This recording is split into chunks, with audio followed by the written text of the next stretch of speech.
Boa noite, pessoal. Vamos começar a nossa aula de hoje. Gente, na noite de hoje, dia 25 de março de 2019, segunda-feira, nós vamos dar continuidade ao estudo do tema Lei Penal no Espaço. Nós vimos nas aulas passadas, nas duas aulas passadas, que a regra vigente no tocante à aplicação da lei penal no espaço em nosso país é a regra da territorialidade da lei penal brasileira. No tocante à lei penal no espaço, deve-se-á aplicar a lei penal do Estado, Estado no sentido de Estado-país, né? Do Estado onde foi praticado o ilícito, onde ocorreu a prática da infração criminal. Essa é a regra geral, né? Nós vimos, na aula passada, que existem duas exceções que comportam a possibilidade de, nada obstante a prática criminosa ter se dado em território nacional, por motivos de política criminal, por motivos de respeito à soberania estatal, por motivos relativos às prerrogativas inerentes a determinados cargos ou funções públicas, não se aplica a lei nacional em que pese a prática da infração ter sido cometida em território brasileiro.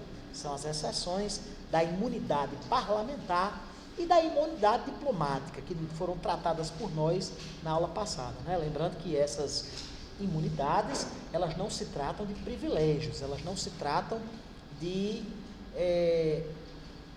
privilégios espúrios concedidos às pessoas dos titulares de tais funções, mas sim em prerrogativas de funções, uma prerrogativa que pertence à função e não à pessoa do indivíduo que eventualmente incorra na prática dessa ou daquela infração penal, certo? Muito bem. Nada obstante, a regra geral disposta lá no artigo 5º do nosso Código Penal rezar que deve-se aplicar a lei nacional às infrações penais cometidas em território nacional, existem situações em que, nada obstante a prática da infração penal ter sido cometida em território alienígena, em território estrangeiro, a lei nacional é que deverá vigorar, a lei penal brasileira é que deverá ser adotada para processar e julgar aquelas infrações penais, certo? É a chamada extraterritorialidade da lei penal brasileira, que se encontra disposta lá no artigo 7º do Código Penal brasileiro, que diz exatamente o seguinte: ficam sujeitos à lei brasileira, embora cometidos no estrangeiro. Vejam bem, o caput do referido dispositivo legal diz que sujeitam-se à lei brasileira, embora cometidos no estrangeiro. Vamos lá. Inciso 1º, os crimes a linha A, contra a vida ou a liberdade do Presidente da República. A linha B, contra o patrimônio ou a fé pública da União, do Distrito Federal, do Estado, de território, de município, de empresa pública, sociedade de economia mista, autarquia ou fundação instituída pelo poder público. A linha C, contra a administração pública por quem está a seu serviço, o delito de genocídio, quando o agente for brasileiro ou domiciliado no Brasil, certo? O inciso 2º do artigo 7º trata do seguinte: os crimes a, que por tratado ou convenção o Brasil se obrigou a reprimir; b, praticados por brasileiros; c, praticados em aeronaves ou embarcações brasileiras, mercantes ou de propriedade privada, quando em território estrangeiro e aí não sejam julgados. O parágrafo 1º daquele dispositivo legal diz que, nos casos do inciso 1º, o agente é punido segundo a lei brasileira, ainda que absolvido ou condenado no estrangeiro.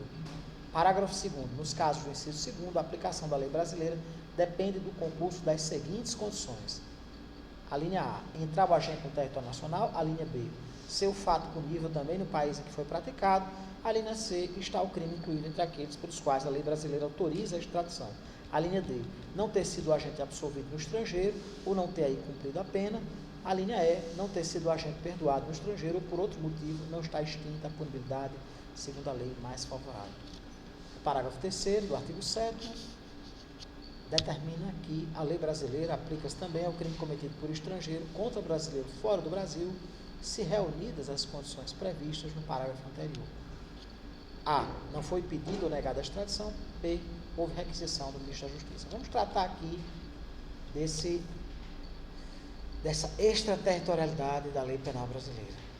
Primeiramente, o princípio da extraterritorialidade trata de situações legais em que, embora o ilícito tenha sido praticado fora do Brasil, deverá ser aplicada a lei penal brasileira, certo? A extraterritorialidade da lei penal brasileira, ela pode ser incondicionada e pode ser condicionada. Quando ela é incondicionada, quando ela não depende de nenhuma condição legal, aplica-se a lei brasileira independentemente de qualquer requisito, independentemente de qualquer situação autorizadora da aplicação da lei penal brasileira, certo?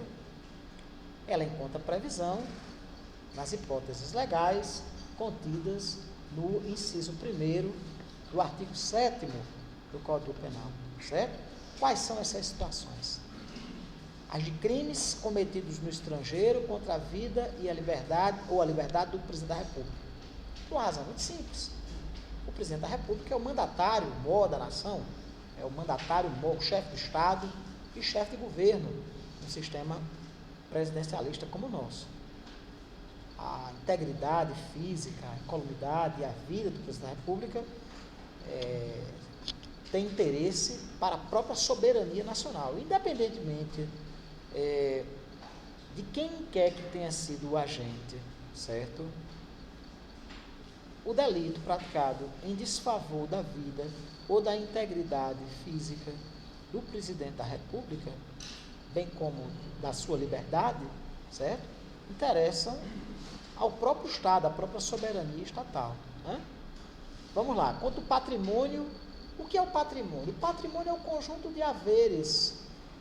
O patrimônio consiste numa unidade consistente no conjunto de bens pertencentes a algum, ou a fé pública. O que é a fé pública?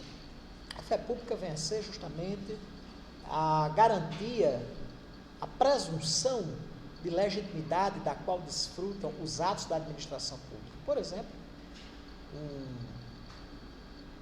um ato normativo emanado pelo Estado brasileiro desfruta de fé pública. Uma decisão judicial desfruta de fé pública. Um determinado título expedido pelo Tesouro Nacional desfruta de fé pública, né?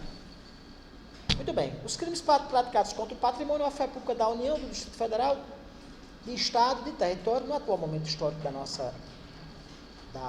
nosso país, não há territórios, mas já houve em vários momentos históricos da vida brasileira. De município, de empresa pública, sociedade de economia mista, autarquia ou fundação estatuída pelo poder público, certo? Ou seja, todo delito praticado em detrimento, em desfavor da administração pública, da fazenda pública brasileira, em que pese ter sido praticado no exterior, deverá ter a aplicação da lei nacional brasileira como forma de reprimir esse tipo de delito, certo? Contra a administração pública por quem está a seu serviço. Por exemplo, o crime de peculato praticado por um servidor público que se encontra a serviço do Estado brasileiro, da administração pública brasileira. Por exemplo, o delito de peculato praticado por um diplomata, ainda que em outro país, certo? Mesmo que o diplomata não tivesse imunidade diplomática, deveria ser processado e julgado à luz da lei penal brasileira. Outro exemplo que nós poderíamos citar, um crime praticado, um crime de corrupção passiva praticado por servidor público brasileiro no estrangeiro, que estivesse atuando no estrangeiro, certo? Como é de interesse relativo à soberania nacional, A lei nacional prepondera de forma incondicional. Por isso que se fala em extraterritorialidade incondicionada, porque não há necessidade do preenchimento de nenhuma condição legal. Se acontecer essa situação, deverá haver aplicação da lei penal brasileira em observância ao princípio da extraterritorialidade. Certo? O delito de genocídio, a última situação. Pelo princípio da justiça universal, que nós vamos ver um pouco mais lá na frente, ainda na aula de hoje, esse delito atenta contra a própria humanidade. Por exemplo, o genocídio promovido contra os israelitas, contra o povo judeu, ao longo dos anos 30 e 40 na Europa, pelo regime hitlerista, pelo regime nazista na Alemanha e nos países ocupados por aquela potência durante os tristes anos da Segunda Guerra Mundial, esse tipo de delito afronta a própria humanidade. O próprio sentimento de justiça universal, ele é ferido quando da prática desse crime de genocídio. Como mais recentemente aconteceu, por exemplo, na ex-Iugoslávia, quando alguns povos, notadamente os bósnios, foram alvo da chamada faxina étnica, limpeza étnica, em especial promovida pela Sérvia, que era a principal dos estados, a principal das repúblicas que compunham a ex-Iugoslávia, né? No final dos anos 80 e início dos anos 90, um genocídio que matou 200 mil pessoas, infelizmente. Como recentemente também aconteceu com o massacre da minoria Tutsi pelos Hutus em alguns países do centro da África. Como? Desculpe. Em Ruanda, por exemplo, né? Ruanda, Congo, Burundi, aquela região ali do centro da África, que, notadamente Ruanda, né? Tem aquele filme extraordinário, quem puder assistir, Hotel Ruanda, filme belíssimo, uma lição de humanidade, acerca de também um período tão triste, tão trágico da história humana. Né? O delito de genocídio, ele atenta contra a consciência de toda a humanidade, ele atenta contra, assim como o delito de tortura, por exemplo, né? Assim como o terrorismo, né? Afrontam a própria justiça universal, notadamente o genocídio. Né? O que é o genocídio? O genocídio é a morte sistemática de um grupo étnico, de um grupo de pessoas ligadas por laços étnicos, por laços religiosos, por laços nacionais. Né? O genocídio é uma prática absolutamente aberrante, uma prática absolutamente repulsiva, das mais torpes que se possa imaginar. Em razão disso, o delito de genocídio, quando o agente for brasileiro ou domiciliado no Brasil, deverá ter contra si aplicada a lei penal brasileira, em razão do princípio da justiça universal, certo?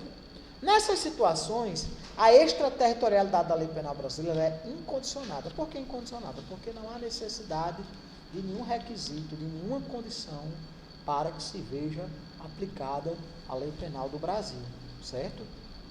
A aplicação da lei penal brasileira não se subordina à presença de nenhum requisito legal. Basta ocorrer a situação, a aplicação da lei penal brasileira, mesmo o delito tendo sido praticado fora do território nacional brasileiro, certo? Em observância à extraterritorialidade da lei penal brasileira, que é, como eu disse às senhoras e aos senhores, uma exceção, né? A regra é a regra da territorialidade da lei penal brasileira. Aplicam-se, nos termos do artigo 5º do Código Penal, aplica-se a lei penal brasileira aos crimes praticados em território nacional. Essa situação da extraterritorialidade é uma situação excepcional, em que mesmo o delito tendo sido praticado fora do território brasileiro, deverá ser aplicada a lei pátria, deverá ser aplicada a lei penal do Brasil, certo? Mas vamos lá. Vamos tratar agora, alguma dúvida, gente, sobre a extraterritorialidade incondicionada, extraterritorialidade da lei penal brasileira incondicionada, alguma dúvida? Vamos lá. Existe, pessoal, outras situações legais, existem outras situações legais que comportam outra espécie de extraterritorialidade da lei penal brasileira. Desta feita, diferentemente do que acontece no tocante à extraterritorialidade incondicionada, a aplicação da lei penal brasileira só ocorrerá mediante a presença de alguns requisitos legais, sem os quais não se poderá cogitar da aplicação da lei penal brasileira. Isso é o chamado instituto da extraterritorialidade condicionada, que acontece nas seguintes situações. Nos crimes que por tratado ou convenção o Brasil se obrigou a reprimir. Nos crimes praticados por brasileiro no estrangeiro. Nos delitos praticados em aeronaves ou embarcações brasileiras mercantes ou de propriedade privada, quando em território estrangeiro e aí não sejam julgados. Nos crimes cometidos por estrangeiro contra brasileiro fora do Brasil. Primeiramente, chamam-se tais situações de extraterritorialidade condicionada, por quê? Porque a aplicação da nossa lei penal irá depender da presença de alguns requisitos legais, requisitos esses previstos nas alíneas dos parágrafos 2º e 3º do artigo 7º do Código Penal Brasileiro, certo? Nessas 4 hipóteses legais arroladas pelo nosso legislador penal, somente se aplicará a lei penal brasileira caso ocorra a presença das seguintes condições. Primeiro, e mais óbvia, entrar o sujeito no território nacional. Somente será aplicada a lei penal brasileira se, nessas situações, o agente que incorrer na prática delituosa, o agente que praticar aquela infração penal, vier a ingressar em território brasileiro. Certo? Essa é a primeira e mais evidente das condições legais. A segunda das condições legais.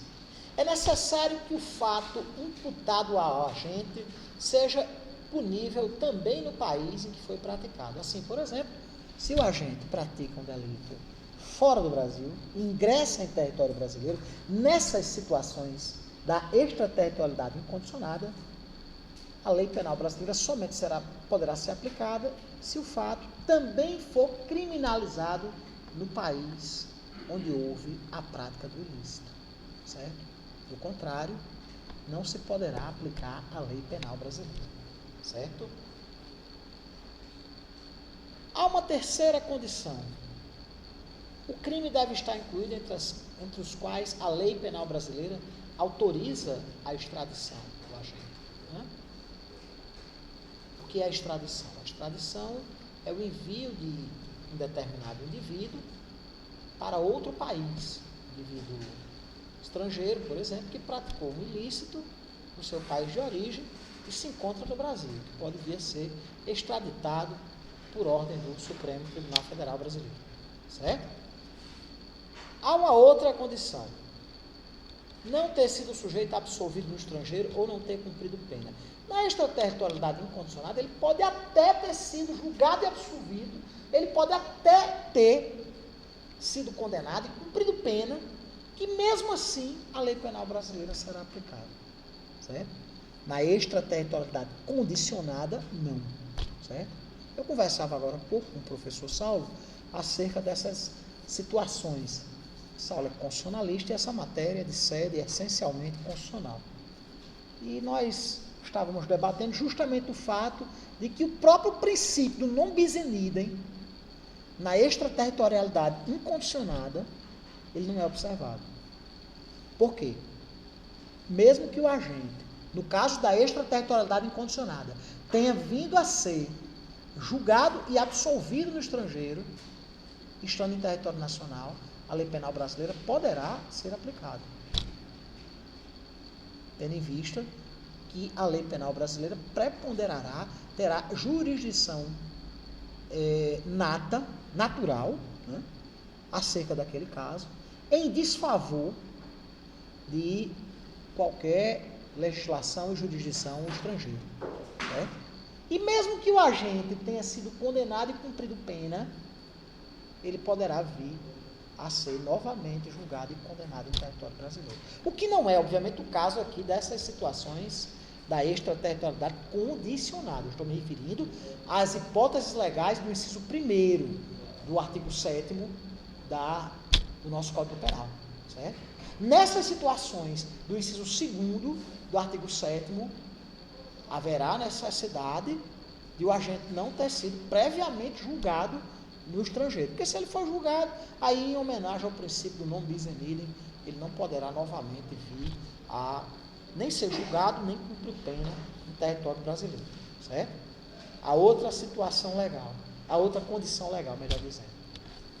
É necessário que o agente não tenha sido perdoado no estrangeiro, ou que não tenha havido nenhuma outra causa extintiva da punibilidade, certo? De acordo com a lei que for mais favorável ao agente. Se porventura o crime prescreveu no país onde foi praticado, não se poderá aplicar, por exemplo, né? Uma das causas extintivas da punibilidade é a prescrição. Não poderá ser aplicada a lei penal nacional, a lei penal brasileira, certo?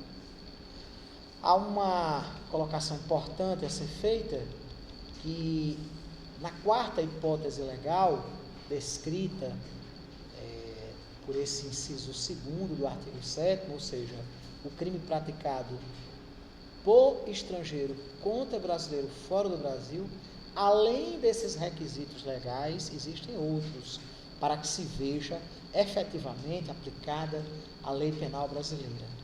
É necessário que não tenha sido pedida ou tenha sido negada a extradição do agente. Certo? Crimes praticados por estrangeiro contra brasileiro fora do território nacional. E, além disso, é necessário, é uma condicio sine qua non, é uma condição sine qua non, é uma própria condição de procedibilidade da ação penal, que haja a requisição do ministro da Justiça para que ocorra o processamento do agente estrangeiro que praticou o delito contra brasileiro fora do território nacional, certo? Segundo a lei penal brasileira, certo? Em homenagem, inclusive, à própria soberania nacional do país de origem do agente. Por isso que não pode ter sido pedida a extradição do mesmo. Ou tendo sido solicitada, tenha sido negada pela Suprema Corte Brasileira, certo? Alguma dúvida, gente, sobre essas condições legais inerentes à extraterritorialidade condicionada da lei penal brasileira?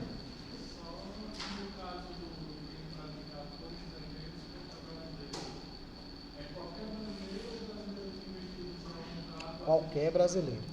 Né? O crime praticado por estrangeiro em detrimento de brasileiro no estrangeiro, certo? Estando o agente em território brasileiro, claro, que é uma primeira, mais óbvia das condições, certo?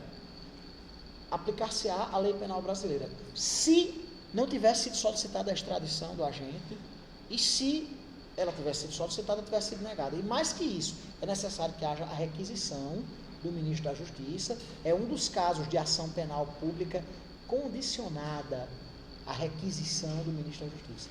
Certo? Alguma dúvida, gente?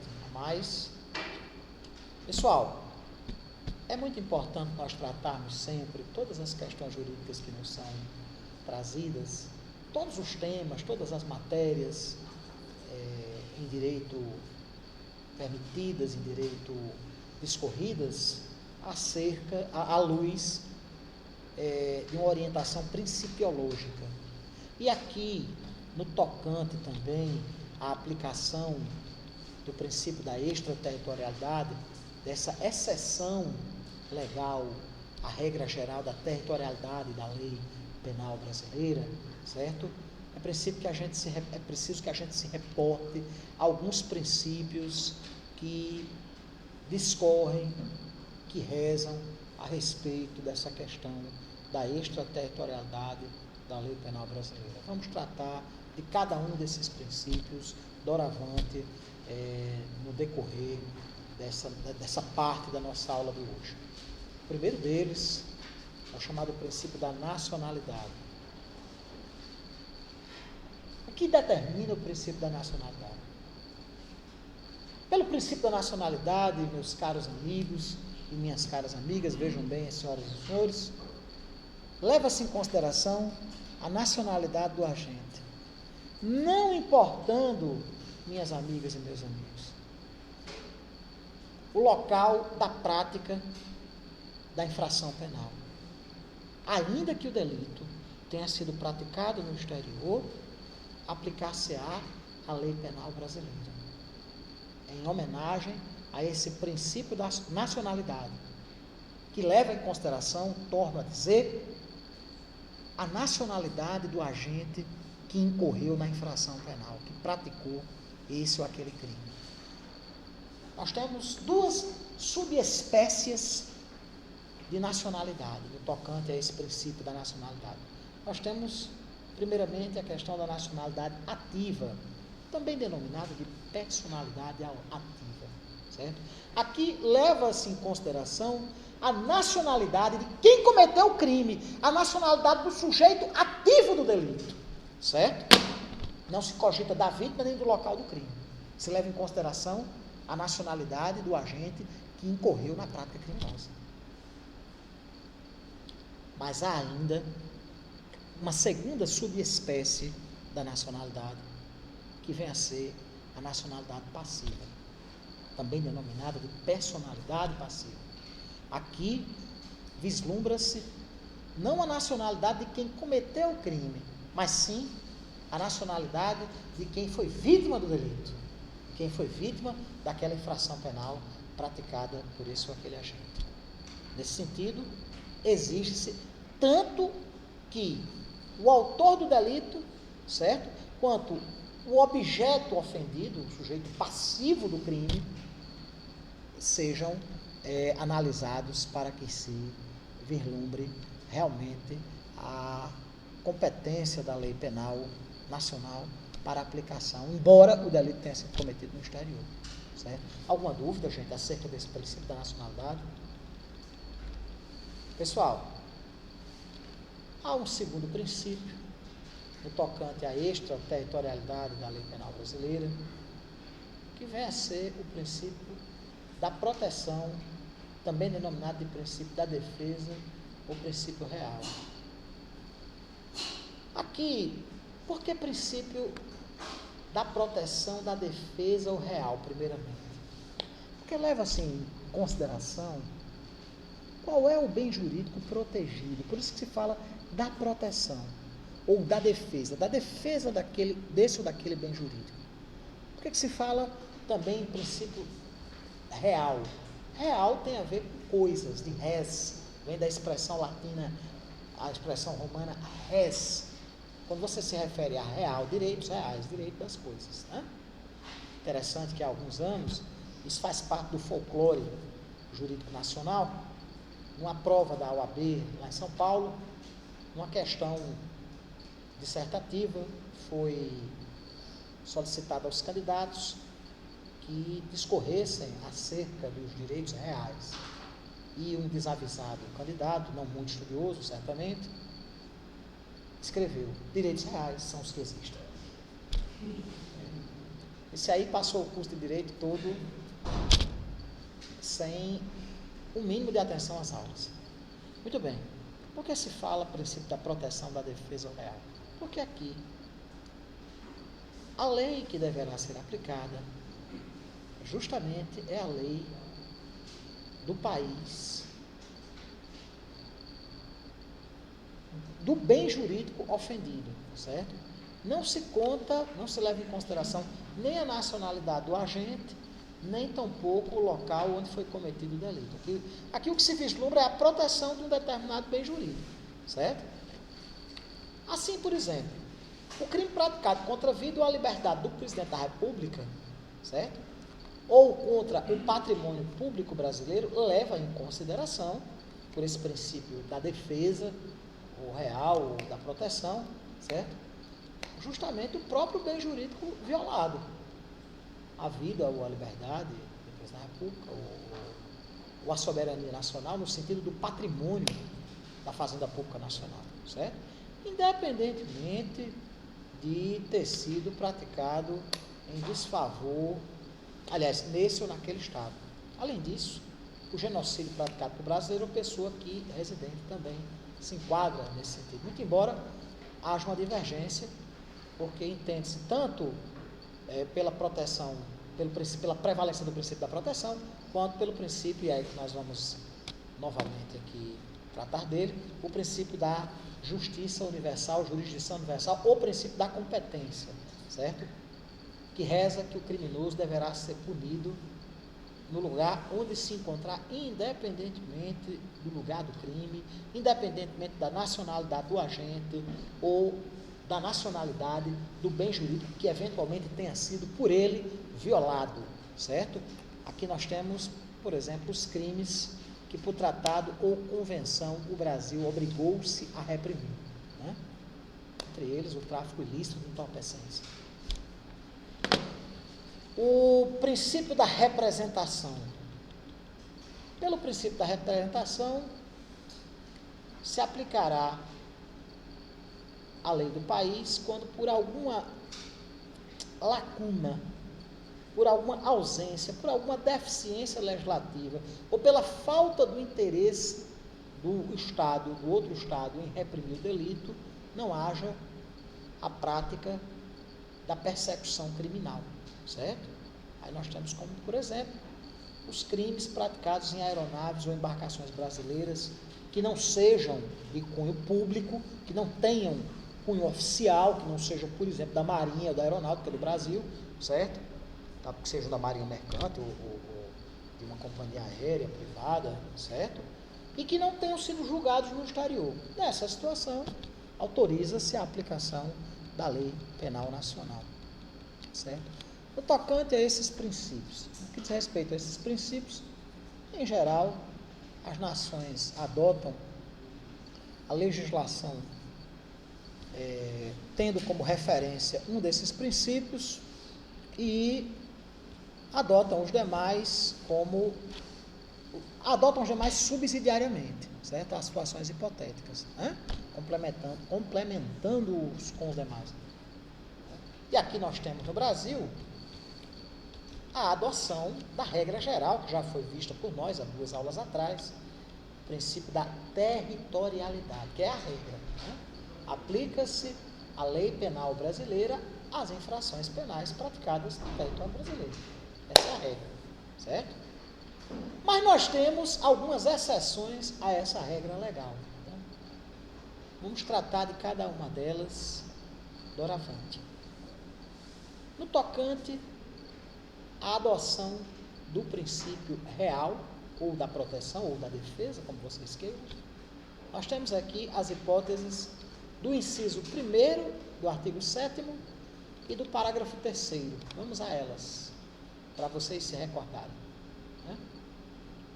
Aqui nós temos: o crime praticado contra a vida ou a liberdade do presidente da República, em razão do princípio da defesa, em razão do princípio real, o princípio da proteção, aplicar-se-á, inclusive de forma incondicional, a lei penal brasileira, certo?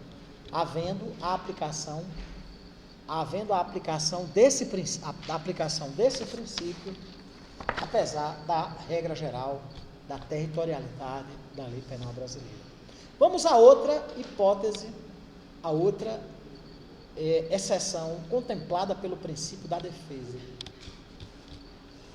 Parágrafo 3º. A lei brasileira aplica-se também ao crime cometido por estrangeiro contra brasileiro fora do Brasil, se reunidas as condições previstas no parágrafo anterior, e não foi pedida, logicamente, ou negada a extração, e quando houver a requisição do Ministério da Justiça. Por quê?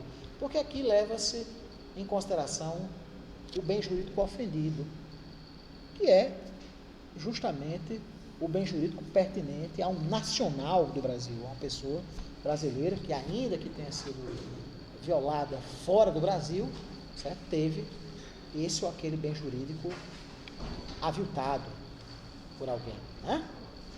Vamos lá. Princípio da justiça universal. Nós temos aqui duas situações. O artigo 7º, inciso 2º, a linha A, ou seja,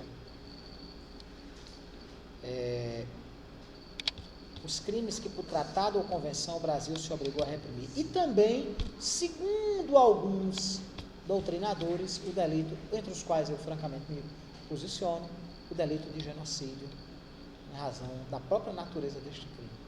Certo? Vamos lá. A terceira exceção ao princípio da territorialidade. Aliás, a quarta exceção do princípio da territorialidade.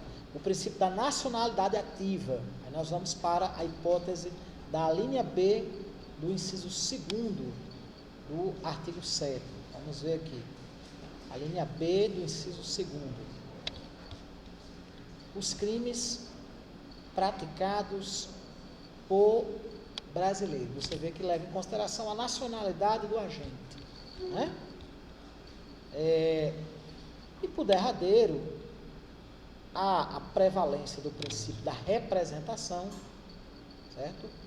Nas situações previstas na linha C do inciso 2º do parágrafo do artigo 7º, que nós temos aqui, está o crime incluído entre aqueles pelos quais a lei penal brasileira autoriza a extradição, certo? São essas as exceções ao princípio da territorialidade, né? Contempladas pela lei penal brasileira. A territorialidade é a regra, esses outros princípios, que todos se inserem dentro da extraterritorialidade, são as exceções legais. Ok? Alguma dúvida, meus amigos e minhas amigas? Pois não.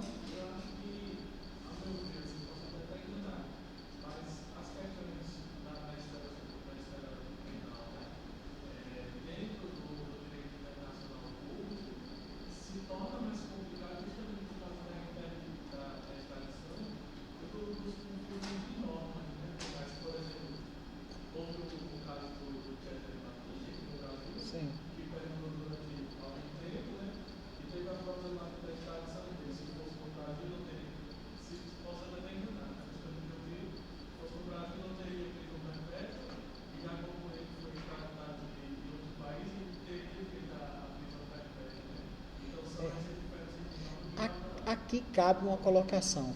A extradição de Cesare Battisti, independentemente de ele haver ou não haver cometido o ilícito, independentemente de qualquer paixão política pró ou a favor do segmento político ao qual pertence o citado cidadão italiano, foi uma verdadeira aberração do ponto de vista do direito constitucional, do ponto de vista do direito penal e do ponto de vista do direito internacional público.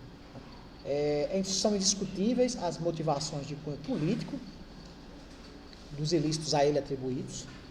Certo? A questão da imposição de uma pena não contemplada pelo ordenamento jurídico brasileiro, que é a pena de prisão perpétua. Certo? E como se não bastasse, ele tem um filho no Brasil. Em situação muito mais grave, o Brasil concedeu o asilo político a um ditador sanguinário como o senhor Alfredo Stroessner, que viveu e morreu em nosso país tranquilamente, sem que sequer cogitasse da extradição dessa triste figura histórica, ditador do Paraguai, durante décadas, durante 30 anos, acusado de crimes contra a humanidade inenarráveis, de promover uma verdadeira política de genocídio em seu país, e que, à guisa de se respeitar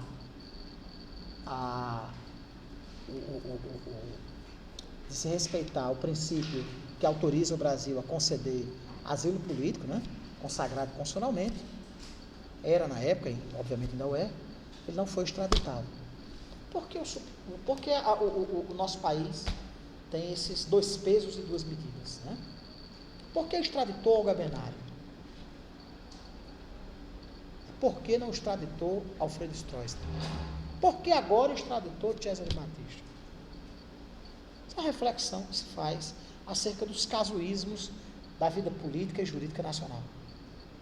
São situações inadmissíveis. O Stroessner veio para o Brasil, após ter sido derrubado por um golpe, lá no Paraguai, e viveu aqui tranquilamente. O Cesare Battisti, em situação, atribui-se a morte de 2 pessoas, né? A Stroessner atribui-se a morte de centenas, talvez milhares de pessoas. E o seu direito a asilo político foi resguardado no nosso país.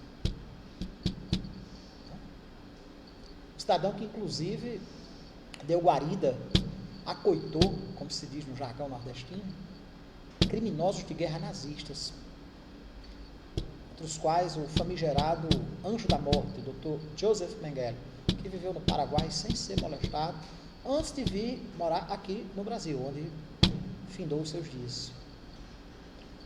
As ditaduras sanguinárias da América Latina, especialmente na Argentina, no Brasil e no Paraguai, elas deram proteção a criminosos de guerra como Adolf Eichmann, criminosos de guerra como Joseph Mengele, criminosos de guerra como Heribert Heim,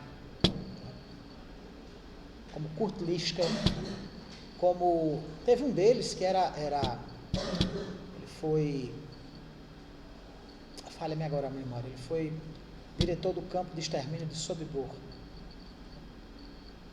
e viveu tranquilamente no nosso país, era gerente da fábrica, um dos gerentes da fábrica da Mercedes-Benz no ABC Paulista, e viveu sem ser incomodado mais de 20 anos no nosso país, sob a proteção, inclusive, da ditadura de 64. São esses 2 pesos e 2 medidas que precisam ser energicamente analisados e coibidos.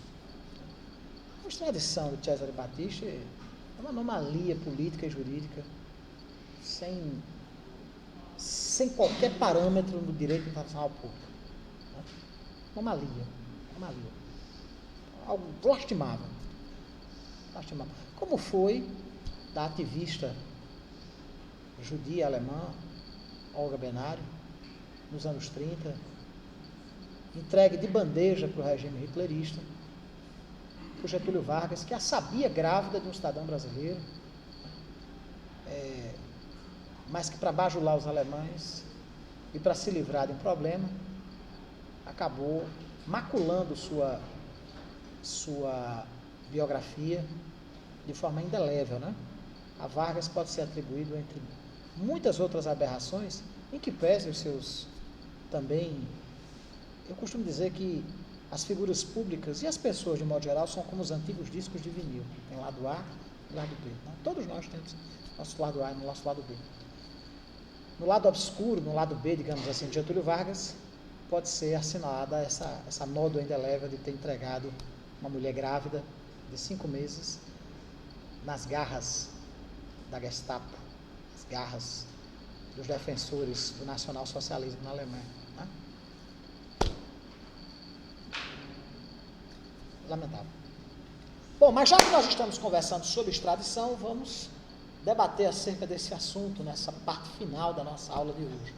O que vem a ser extradição? Extradição é um instrumento jurídico através do qual um país remete, envia uma determinada pessoa a outro país que solicita a extradição, né? A fim de que o indivíduo venha a ser julgado e venha, inclusive, a suportar a imposição de uma determinada sanção penal naquele país que solicitou a extradição. Né?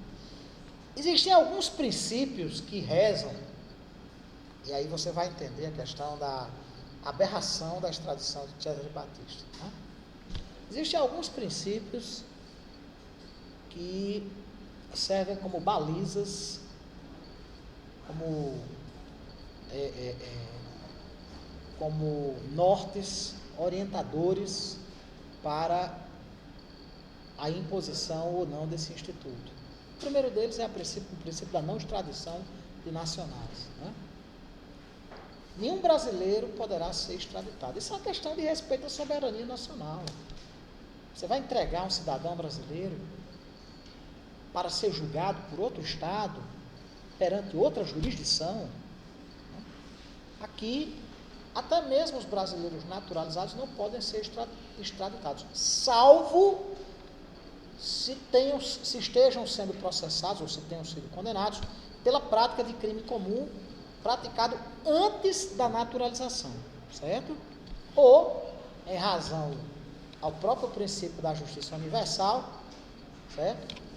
A comprovada prática de atuação no tráfico ilícito de substâncias entorpecentes. São as duas únicas exceções, certo? Ou seja, pelo princípio da não extradição de nacionais, certo? Adotado pela República Federativa do Brasil.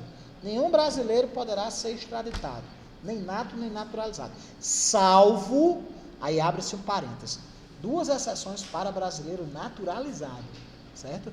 Se ele tiver sido condenado ou estiver sendo processado pela prática de uma infração penal considerada como sendo um crime comum. O que é o crime comum? É o que não é crime político. Nesse sentido. O crime comum, por exemplo, o sujeito foi condenado por um roubo na Alemanha, certo? E veio para o Brasil e naturalizou-se brasileiro, tendo sido essa prática delituosa cometida antes da sua naturalização. Ele poderá vir a ser extraditado sem qualquer óbice legal, certo? Já visando escapar da persecução criminal do seu país de origem, sem qualquer sombra de dúvida. E a outra exceção é de comprovado envolvimento com a prática do tráfico ilícito de substâncias entorpecentes, certo? Pessoal, há um segundo princípio, o princípio da exclusão de crimes não comuns, que se atrela justamente a essa previsão aqui, em caso de crime comum, certo? Estrangeiros não podem ser extraditados por crime político ou de opinião. Aqui já entra um capítulo, já entra um aspecto da ilegalidade da extradição do senhor Cesare Battisti. Independentemente de sua orientação ideológica, o Brasil adotou o princípio da exclusão de crimes não comuns. E aí, como eu digo, novamente eu bato nessa tecla. Por que não extraditar o Stroessner? A extradição dele foi solicitada pelo Estado do Paraguai. Nada obstante a isso, viveu e morreu tranquilamente, gozando das centenas de milhões de dólares que usurpou do Estado paraguaio. Levando até o fim dos seus dias, morreu com 90 e poucos anos. Gente ruim, demora para morrer. Levando uma vida nababesca, uma vida digna de um imperador. E nunca foi extraditado. Justamente em razão do princípio da exclusão de crimes não comuns. Aí Cesare Battisti pôde ser extraditado. Como no triste e sombrio passado, em que o Brasil flertou com a Alemanha nazista, a senhora Olga Benário também o foi. Vamos lá. Princípio da prevalência dos tratados.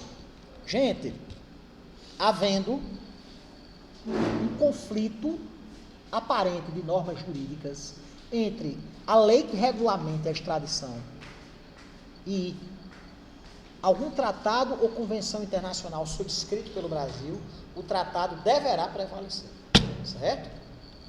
É outro princípio que norteia a questão da extradição. O princípio da legalidade, esse aí é muito interessante. Somente se procederá à extradição em situações em que houver pertinência entre a prática atribuída da infração atribuída pelo agente, certo? No país de origem, e o ordenamento jurídico brasileiro, certo? Ou seja, não se permite a extradição por fato que não seja delito no estrangeiro, no território nacional, certo? Ou seja, só cabe extradição nas hipóteses legais expressamente previstas em relação a delitos especificamente apontados pela lei nacional brasileira. Princípio da dupla tipicidade. Deve haver semelhança. Mais um argumento mais um argumento oponível à extradição de Cesare Battisti. Tem que haver semelhança, simetria entre os tipos penais, certo? Existe previsão da pena de prisão perpétua por homicídio no Brasil? Não. Não existe, certo? Ou seja, em observância ao princípio da dupla tipicidade, também se verifica a extradição daquele indivíduo como sendo absolutamente ilegal. Princípio da preferência da competência nacional. Gente, havendo um conflito de jurisdição entre a competência nacional brasileira e a estrangeira, a competência brasileira deverá preponderar, certo? Por uma questão de respeito também à soberania nacional. Princípio da limitação em razão da pena. Outro dispositivo que desautorizaria a extradição de Cesare Battisti. Não se concederá a extradição para os países onde a pena de morte e a prisão perpétua são previstas, ao menos que sejam dadas garantias, o que efetivamente não foi feito, de que não serão aplicadas. Mais um dispositivo principiológico que desautorizaria a extradição daquele cidadão. Princípio da detração. O que é detração, gente? Detração é o cômputo na pena geral do que já foi cumprido. Assim, por exemplo, o sujeito é preso preventivamente. Vamos criar aqui uma situação. Ele é preso preventivamente pela prática do crime, pela suposta prática do crime de homicídio qualificado, certo? E passa, digamos aí, 2 anos preso, até que haja o julgamento em primeira instância do caso e ele vá cumprir a execução provisória. Não é definitivo porque não tem o trânsito em julgado ainda, certo? E ele é condenado, digamos, a pena mínima, 12 anos de reclusão, certo? É a pena mínima para o homicídio qualificado. Esses 2 anos que ele cumpriu de prisão preventiva, de prisão cautelar, né? Lembrando que a prisão preventiva ela não tem natureza de pena. Por isso, a prisão preventiva trata-se, evidentemente, de uma exceção legal. Os doutrinadores, os penalistas e processualistas penais, chamam de ultima ratio da ultima ratio, né? Seria a última hipótese a ser utilizada como garantia do bom andamento da instrução processual penal, da aplicação da lei penal e da ordem pública e econômica, né? São situações que efetivamente haja a necessidade de se... É como no processo civil. Uma liminar é uma exceção, que só poderá ser concedida com a presença do fumus boni iuris e o periculum in mora. Se no processo civil, que em geral trata de direitos e interesses disponíveis, a concessão de uma liminar trata-se de uma exceção, gente, vocês avaliem no processo penal que os direitos que estão sendo disputados são de natureza indisponível. Nós temos aí o conflito entre o ius puniente do Estado e o ius libertatis do indivíduo, é o próprio direito à liberdade da pessoa humana que está em jogo, que está sendo disputado, né? Ou seja, a custódia preventiva é para casos que realmente se veja necessário. Agora, o que mais assim nos causa espécie é a vulgarização desse instituto. E eu não ia falar, mas já vou falar, entendeu? Da prisão do ex-presidente Michel Temer. Longe de mim querer defender tão nefasta figura pública. Longe de mim. Né? Até acho que do ponto de vista moral, histórico, foi muito merecida a decretação da custódia preventiva dele. Mas do ponto de vista jurídico, que é o que nos interessa, certo? Do ponto de vista do direito penal, sendo não somente um conjunto de instrumentos punitivos, mas também de instrumentos garantidores dos direitos do cidadão, ao que se observa a prisão do ex-mandatário da República, tratou-se de uma aberração. Tratou-se de uma situação que, primeiro, não havia nenhum indício que ele fosse fugir. Não havia nenhum indicativo. Eu estou tomando como parâmetro para explicar para vocês que o fato que a prisão preventiva ela é realmente uma exceção legal. Ela só deve ser decretada quando estiverem presentes as condições legais estipuladas pelo artigo 312 do CPP. O Código de Processo Penal é bem claro. Se não há o risco para a instrução, o risco para o bom andamento do processo, Por exemplo, com a intimidação de testemunhas, com a destituição de provas, certo? Com ameaça a juízes. Se não há o risco para o efetivo cumprimento da sanção penal. Ou seja, se não há o risco do agente evadir-se ao cumprimento da pena e frustrar a execução penal. Certo? E se não há, por derradeiro, risco à ordem pública, e ordem pública é uma coisa muito subjetiva, minha gente. Que danado é ordem pública. Não há nenhuma definição legal do que vem a ser ordem pública. Os doutrinadores são absolutamente divergentes no que tange à ordem pública. Né?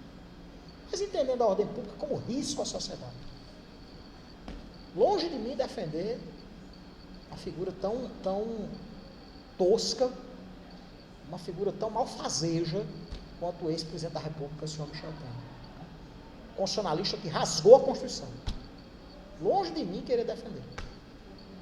Mas a lei é para todos. Né? A gente não pode. Mas parece que foi revogado, né? Foi revogado, Jota. Foi revogado. É previsível, né? Previsível. Ainda que a prisão não fosse legal, que foi, flagrantemente ilegal, certo? Nós sabemos que existem outros interesses muito fortes, e que há, no presente momento da nossa história, uma queda de braço, um duelo de titãs. Eu até escrevi um artigo sobre isso, marquei até alguns aqui na sala, postei no Facebook um texto acerca disso. Foi até publicado pelo pessoal daquele portal Potiguar Notícias.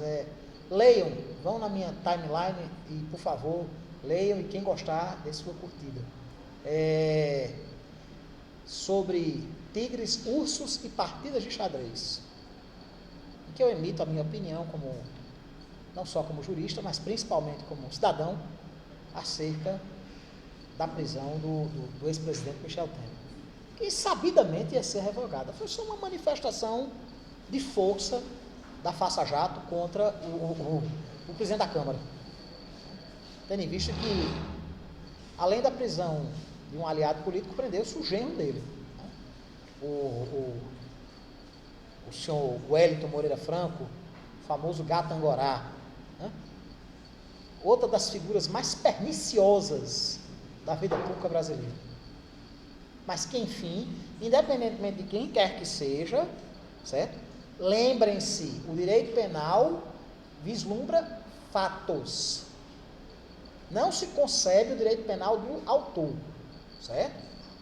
Isso é uma questão principiológica, uma questão conceitual.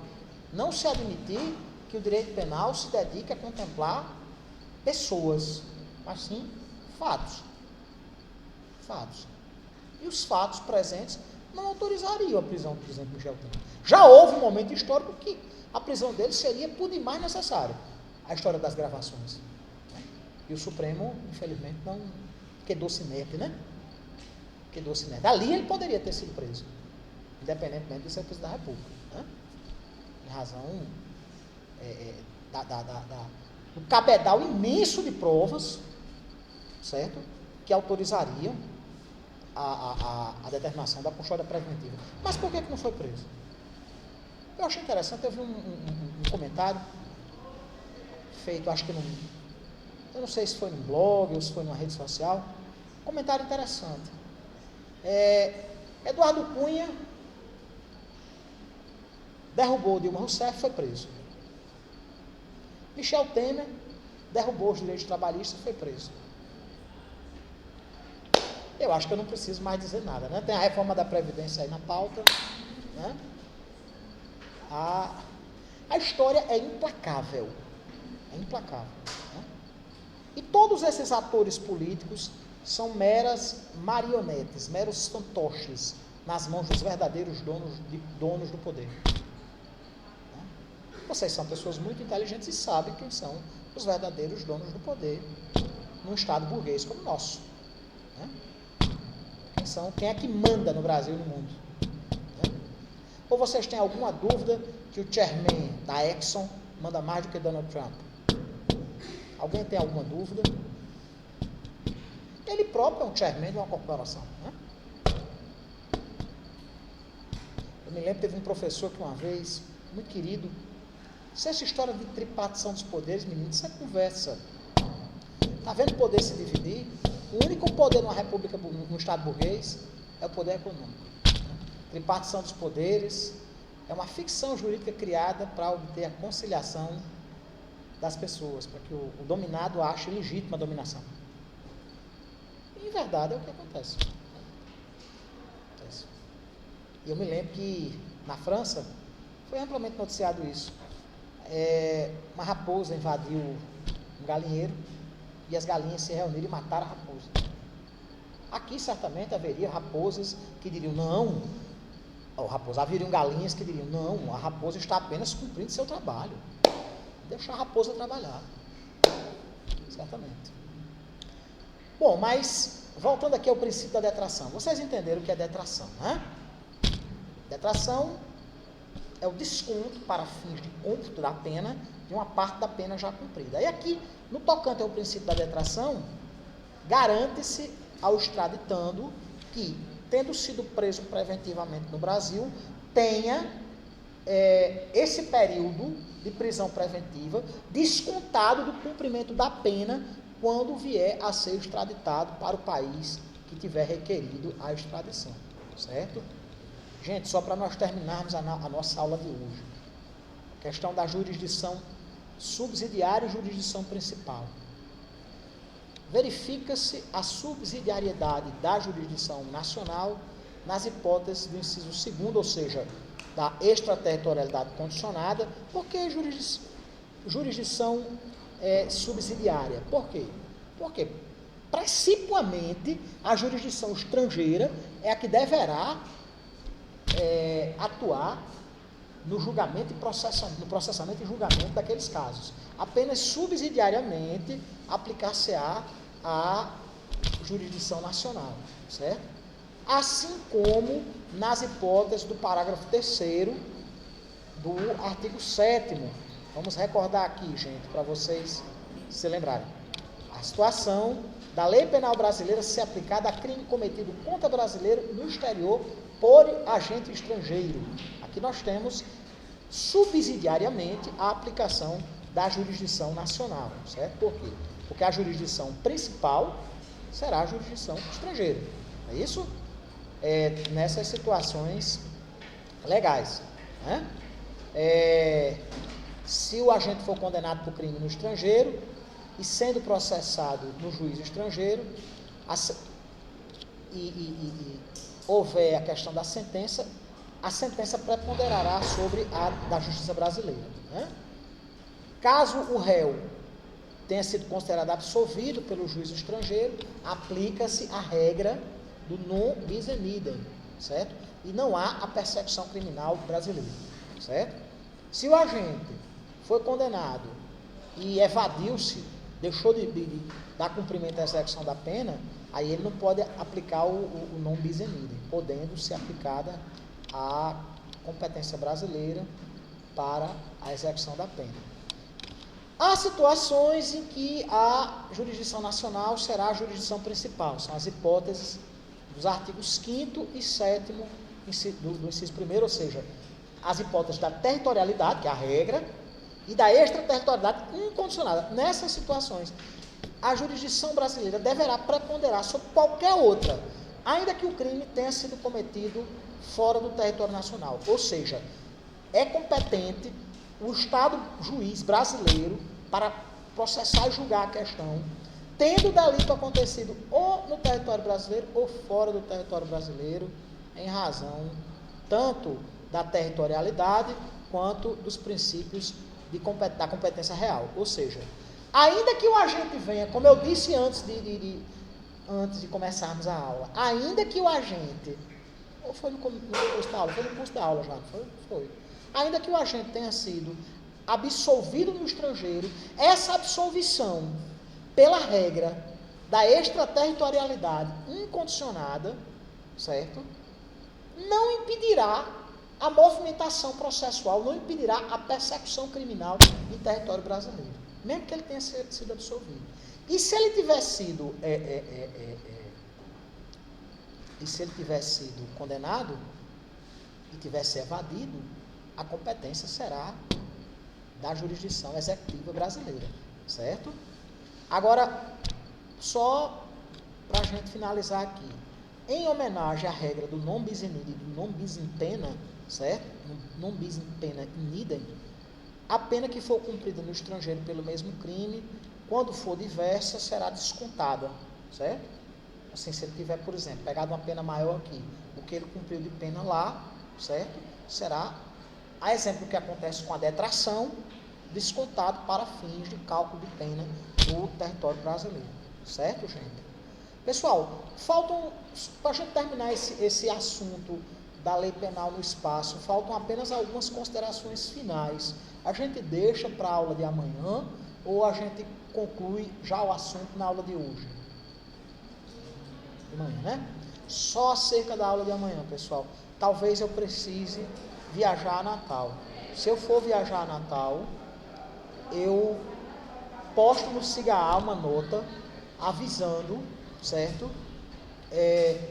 Que não vai ter aula amanhã. E nós teremos aula, no caso, na quinta-feira, nos 2 últimos horários. Tá certo? Pronto. Amanhã, para o pessoal de fora, até que horas eu devo postar? Até 4 horas da tarde. Pronto. Se porventura eu estiver em Natal, eu posto até 4 horas da tarde avisando que não vai haver aula e já deixo marcado, gente, a reposição para quinta-feira. Muito embora nem precise de reposição, porque como a gente fez 3 aulas extras, a gente tem 2 aulas de crédito, porque não teve a aula da terça-feira passada, não é isso? Pronto, eu estou com 2 aulas de crédito com vocês, nem precisaria ter reposição, mas como a gente falta esses aspectos finais na lei penal no espaço, só um momentinho, gente, por favor, não saiam não. Sim, como eu estou com 2 aulas de crédito, não precisaria repor, mas de toda forma, para a gente terminar o assunto, para a prova, a gente faria a reposição na quinta-feira, né? Aula extra na quinta. Só uma consideração, gente, no tocante à prova, foi solicitado aqui, eu acho que por 2 alunas, que a gente fizesse a prova na terça-feira, por questões de caráter acadêmico dessas alunas que talvez não possam estar presentes. Vamos colocar aqui em votação novamente quem é que vota para a prova continuar na segunda-feira. Eu acho que na segunda-feira, ou a gente adiar para a terça-feira. Quem é que vota na prova na segunda-feira? Vamos fazer uma contagem aqui. 1, 2, 3, 4, 5, 6, 7, 8, 9, 10. Pronto, 10. Vamos. Agora, quem vota a prova na terça-feira, dia 2? 1, 2, 3, 4, 5, 6, 7, 8, 9, 10, 11, 12, 13. Ganhou. Pronto. Então, a prova vai ser dia 2 de abril, certo? Dia 2 de abril. Mas, de toda forma, minhas aulas com vocês são sempre nos meus horários. Eu vou perder sua prova, porque eu vou estar em um evento na terça-feira. Então, eu vou estar em Morelos, é de 1 hora da tarde, eu vou estar em um. E de 5 horas da tarde, eu vou estar em outro. Eu decido não sair do exterior. E eu não posso perder, porque foi uma coisa que eu prometi, é um evento grande, sabe? Eu não posso. É um evento de trabalho. Não é de trabalho, eu fui convidada para dar uma palestra em uma escola e lá na Câmara de Vereadores. Você é professora, né? Eu sou pedagoga, mas eu não ensino, mas eu não. Traga qualquer comprovante disso e a gente dá um jeito, viu, de fazer uma reposição.